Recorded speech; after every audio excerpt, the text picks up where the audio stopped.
I'm Luke. Hi, I'm Ellen, and welcome to Show of the Weekend. Show of the weekend, show of the weekend, show of the weekend, show of the weekend, show of the weekend. Luke, I said we weren't going to use your jingle. Thank you to everyone who supported the channel so far. It's been lovely receiving all of your well wishes, and of course it's been nice watching the sub count increase as well. Yeah, actually it's been going up so fast that by the time this video goes out, it won't be accurate whatever we say. So thank you to all 97,000 of you. How'd you do that? Magic. Anyway, to celebrate the launch of the channel, we went and played the new We Sing karaoke game, and safe to say it got totes emotion. How big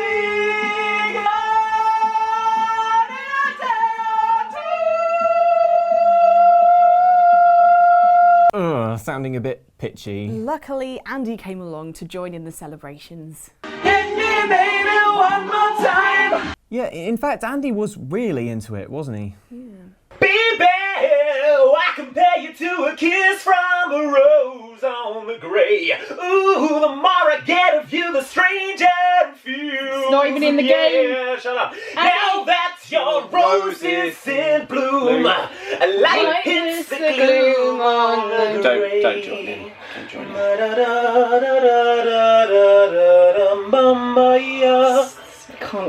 I thought he'd get tired after 3 times round. And also, Halloween happened.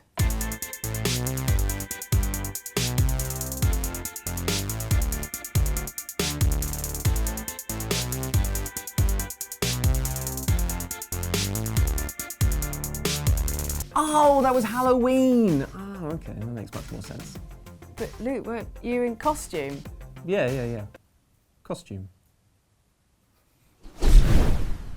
So Ellen, what have you been up to? Well, I've been playing Overwatch again. I didn't manage to get the Mercy skin. I was very sad. I didn't actually have much time to play the game because last weekend was MCM London Comic Con. So I didn't get to play much Overwatch, but I did go watch it because I went to check out the ESL stage, like these pro gamers, and they did a charity stream with the ESL team and also a Twitch team. So not full pro gamers, but people who spend a lot of time playing games. It was a really close match, and I'd not watched much esports before, Right. but I got really into it, and they were kind enough to let me backstage, and I chatted to Matt, the host, about whether we should maybe join in on some pro gaming. So I'm here with Matt, so you're our host for today. Yeah, been hosting all of the ESL UK Premiership and our brilliant charity showdown, which is going on now. Who do you think is going to win? Is it going to be the ESL team, or is it going to be Twitch? Well, the Twitch team has got some professional streamers on board, and the ESL UK team have got some professional Overwatch casters and fans. I think Twitch are going to take it. What would you recommend to anyone who wants to go into kind of like professional esports? The best way to get started actually competing, go onto the ESL's website, look at the ESL Play, there's loads and loads of online tournaments that absolutely anybody can take part in across just hundreds of titles globally. I mean, it's so much practice, and a bit of raw talent doesn't hurt as well. Yeah, do you think the outside Xbox and Xtra teams could be involved and be super amazing, as we always are? Well, then if you always are, what doubt could there possibly be? Yeah, you should definitely get involved though. Why not put a team in and into our contender cup or something like that? Yeah. Thumbs up if you think we should do it. Competitive gaming's a funny one, isn't it? I always find it surprisingly fun to watch. Yeah. Most of the stuff that I've been watching is Hearthstone, because personally that's my game. Oh yeah. But it's always kind of, I'll watch 1 or 2 matches of the championship or something, and then 8 hours later I'm kind of under a blanket with popcorn screaming at my computer. I want to see that, but I had a lot of fun, and I got to sneak around behind stage. All you want to do is just sneak around at conventions. Yeah. Also, I don't know whether I've addressed it yet, because you're probably watching the footage wondering why I look really weird. I was in cosplay. I haven't, at the point we're filming this, I haven't seen this footage yet. No. Is this definitely usable footage? Yes. I was dressed up as a character who has a split personality, one of which has invisible arms, also known as vectors, that come out and rip people to pieces. So totally suitable for all ages. What else was at MCM? Well, speaking of cosplay, Bethesda were there and they had a cosplay competition, and there were some amazing cosplayers there. Go on. There were some really cool characters from Skyrim and Fallout were like the big favourites. But also there were a couple of guys dressed up as Emily and Corvo from Dishonored. They looked nice. so cool. From That game's Dishonored not 2. even out yet. I know, they are on it. Cosplayers are on it. Yeah, they had a little competition. The winner was a little bit scary. I'll just let this clip speak for itself.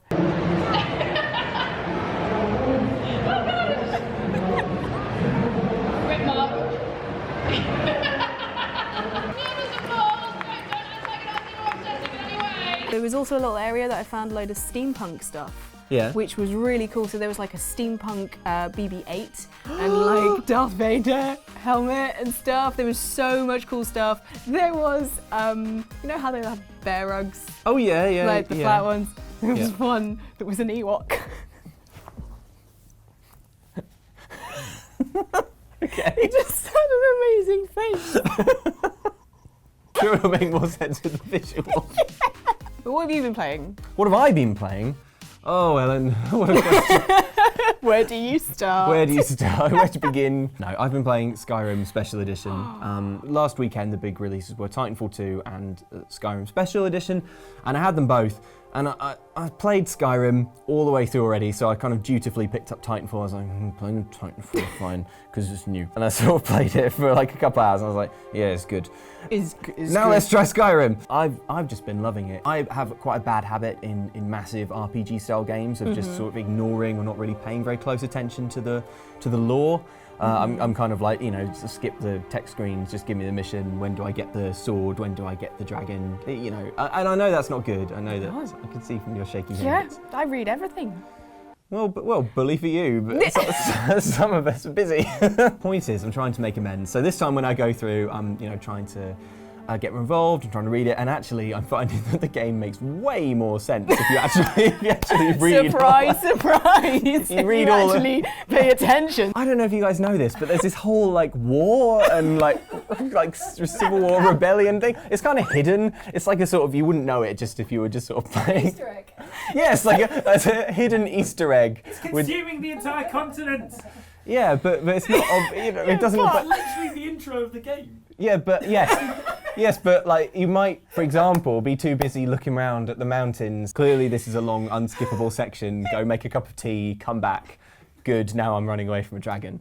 And that's none of that lore stuff has anything to do with me getting some new enchanted gauntlets, which is basically my sole drive. So I am genuinely finding that the game makes more sense, and I'm enjoying it more. I'm doing more of the reading, and I'm just enjoying being back in that world. I've forgotten what was so brilliant about Skyrim is the way that the game is basically all these little artificial intelligences kind of moving around and sort of doing their own thing, and you kind of like occasionally pop in on them, and it has that spontaneity that you really don't get in many other games. Yeah. It's just fantastic, like including even with the main missions, which are very scripted, but there's still the opportunity for spontaneity. There's like little glitches and stuff which don't at all detract from the experience and the fun, because it just makes it feel like you're getting a more unique game. And I'd forgotten how good that was, so I'm really loving getting back into it. And it looks good. It looks a real treat. Oh, there's this one Yeti right on top of the mountain.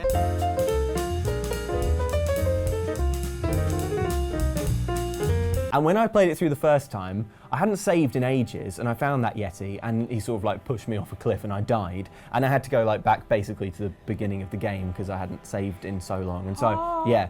Anyway, long story short, when I played it through the original time, once I had like the best armor in the game, which I think was a Daedric armor, I want to say, I went back and I stomped that Yeti easily with a massive hammer. It's not like you held a grudge or anything. No, I basically was only playing the game to just knowing that I would be working around, that the Yeti was still up there. You know, I was doing like the final boss battle, thinking like, Yeti, I'm coming for you. And then I came and I stomped it, and actually it was so easy to stomp when I leveled up all the way that felt a bit mean. But now I'm playing it again, I know that the Yeti is there. Yeah, I'm really back into Skyrim in a big way. What an incredible game, and it's really, really nice to get another chance to play it again. Anyway, right, Ellen, I think you have some questions for me about the Nintendo Switch. I do.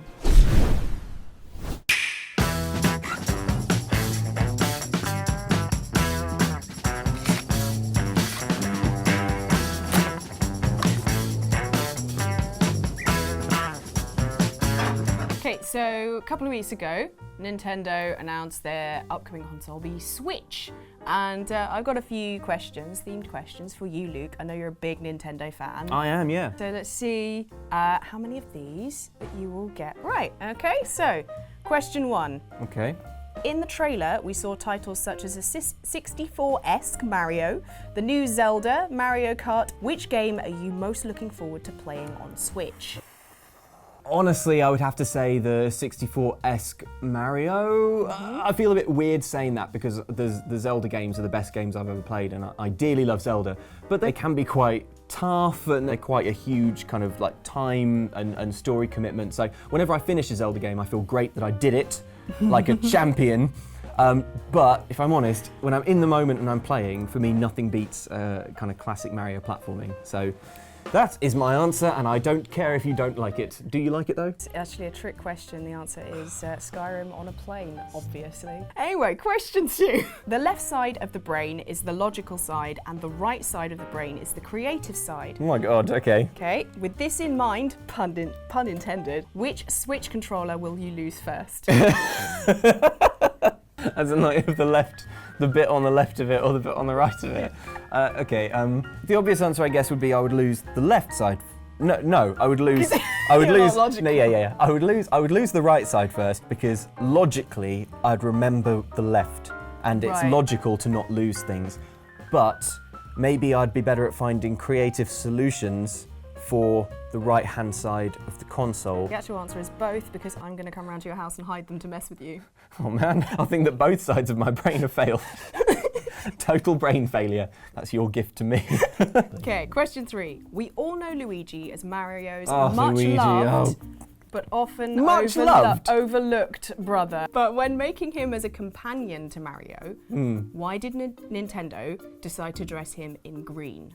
Ooh, good question. Is it something to do with like the limited colours in the sort of early games of, you know, like early programming? There wasn't many colours to work with and green was one of the other options other than red? What specifically was green? The pipes? Other green things? The grass? No, they have shells. Koopa Troopers? Yeah, turtles. Yeah. The turtles? Yeah. The turtles are called Koopa Troopers. I got it right.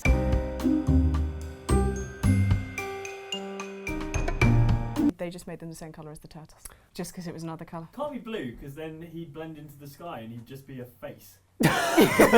Luigi's better, because there's a button you can press and he goes, Mario, which is so much better. Yeah, Luigi does deliver the goods in Luigi's Mansion. Luigi's Mansion is brilliant. It is good, and he's got a cool backpack. Yeah. But it's not as cool as the backpack that Mario has in Mario Sunshine, which... F that. That whole game is inspired and it has incredible water physics and it's beautiful and you clean up, it's got an environmental message, and I'm sorry if that's not as good as a vacuum cleaner for ghosts. It's empirically not as good. Sorry. Are there any more questions? Yes, right. Question number 4. Okay. What is the big difference between the US and Japanese box art for Kirby? So okay, all right. Kirby games. Across, all, Like, so not just like the pretty first much. game, all Kirby's. Pretty much. There is a consistent difference. Is Kirby a different colour? It's a bit more subtle. It's a bit more subtle, okay. Is it something to do with the titles of the game? No. Is well, it... they will be in English rather than Japanese, I mean. The titles are in English rather than Japanese. I've sussed it. Give me a clue. Something to do with his face, like his expression. Oh, okay. In the Japanese versions, does he look sort of happier? And in the Western versions, he's got like a frowny face, like, I'm gonna suck you and steal your powers. Well, yeah. He's got slightly angry eyes. He's got angry eyes. So in the American version, he's kind of... What does that say about Western culture? That they thought, oh, they won't buy it unless he looks mad. They've got to make Kirby like look really badass. Someone in some meeting was like, we have to give Kirby the eyes of a killer or Western audiences won't accept him. I didn't know that, that's very interesting. Yeah, it's just a weird little fact that you find. Finally, the Switch allows you to play at home or on the go.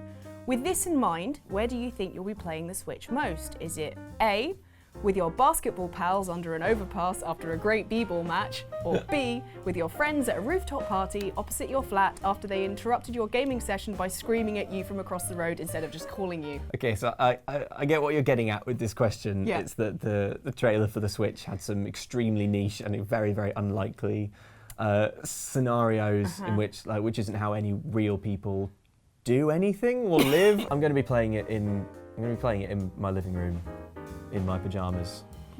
And it's not going to be a pretty sight. And Nintendo, you might want to make an advert out of it. You might want to get Anton Deck to do it again, or, you know, whatever your whole deal is. You know best, fine, but, you know, that's how real people are going to use it. Are you looking forward to the Switch then? I'm looking forward to it, yeah. It's a weird one. Like, Sony and Microsoft have, sort of, to all intents and purposes, kind of like infinite money.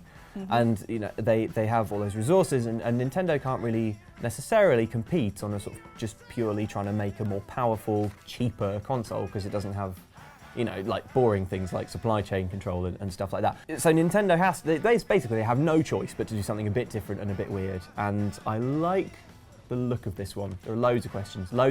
But the main one is, you know, where's the processing power coming from? It's like, it's such a little thing. Where is all of the electricity coming into? Where are the pictures coming from? Where are the sounds and the shapes? Magic. I love that because Luke used to work in tech. That's why we've now got the line supply chain control in the video.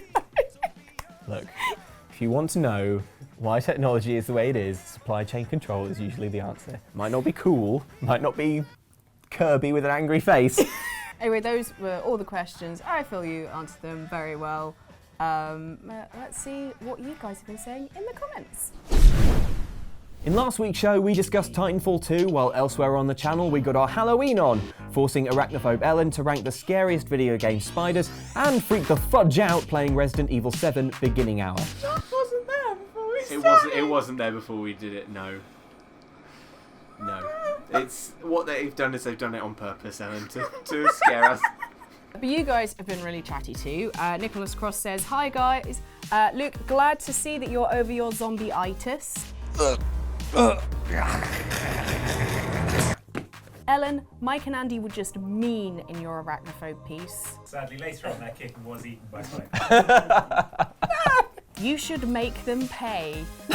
That's really sinister. Yeah. It's not as sinister as this note, which we found though. Maybe if we had the budget. Anyway, back to what Nicholas said. On a serious note, however, your sting. For the sake of all humanity, it needs to be buried with a stake through its heart. Think of the children. What? No, children love it, I assume. Kids dig it. I'm down. I'm hippity hop. The sting is good and it stays. To be fair, we did have lots of comments saying that the sting was really good, which, I mean, I can say that we definitely were not expecting. No. So, I don't know. If you we've kept it in again this week. If you really don't like it, do say, and we'll think of something else. Please say you don't like it. Anyway, Thomas Stevens has some things to say about you, Ellen. Ellen is like the less evil twin of Jane with her hair on the right and a less world domination mindset. Yes. Less evil. Anyway, Nathan Hood has a Titanfall query. Thanks for the show, guys. Question, do you need to play the previous Titanfall to play the new one? Now, you've been playing it, so you go answer. Okay. No, is the short answer. A slightly longer answer would be the first Titanfall was basically just multiplayer, and while there was a story about these sort of two warring factions in space, you don't really need to know anything about it. You can kind of pick up what's going on when you start playing Titanfall 2, so don't worry about it. Yeah, just wiki it. So. Meanwhile, Jack the Baker has some spider advice for you, Ellen, saying, I dealt with the frostbite spiders by equipping dual flames, half closing my eyes and screaming, burn, at the screen. Surprisingly effective. Oh yes, the Made in Chelsea technique. Whoa, someone's off Binky's Christmas card list. Ellen, regarding your reactions to the Resident Evil teaser that we played, Winception said, Ellen and Andy versus horror would be the cruelest yet funniest video series ever. Also, there was another one regarding that. That's not going to happen. I mean, Gilbles? I'm sorry if I'm saying. Gilbles. Even I'm not this big a scaredy cat. Even Andy isn't this big a scaredy cat. Hey, now that's not fair. Andy is that big of a scaredy cat. Maybe I'm Finally, Ryzen Cynic asked us, so are you guys going to do the reading comments thing? I personally always like those. No. Nah. Language is a funny thing, isn't it, Lou? I mean, like, sometimes there's more than one way to say a word. There sure is, Ellen, but not the word psychopath. Virus incubating psychopath Elizabeth Green. Should I say psychopath? Psychopath. It's very posh. Virus incubating psychopath. Psychopath. Virus incubating psychopath. Virus incubating psychopath. It's making it weird for me to say it like that now. Psychopath. Virus incubating psychopath Elizabeth. No, I can't say Elizabeth. Virus incubating psychopath. Virus incubating psychopath Elizabeth Green, one of several mutating baddies in 2009's prototype, is over 60 years old. There you go, Andy, I did it. Yeah, well, you couldn't even die properly as a zombie.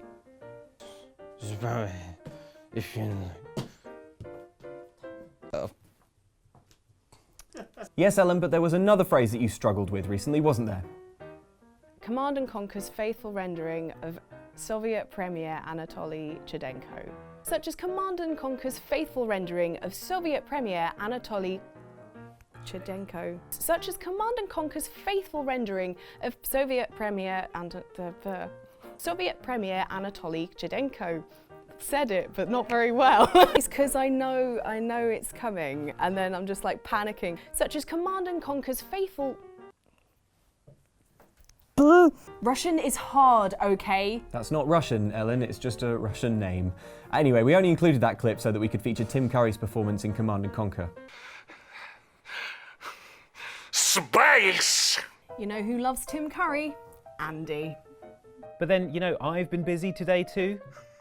Space! Sorry. So I made eye contact with him. Oh, look how happy he looks. Find someone who looks at you the way Andy looks at Tim Curry. Anyway, I think that is a good place to end the video on that lovely, lovely note. I think so. True love between Andy and Tim. Also, make sure that you like and subscribe and check out other videos and yeah. That's a huge to-do list, so yeah, get on it. Lot. Get on and it. We'll see you next week.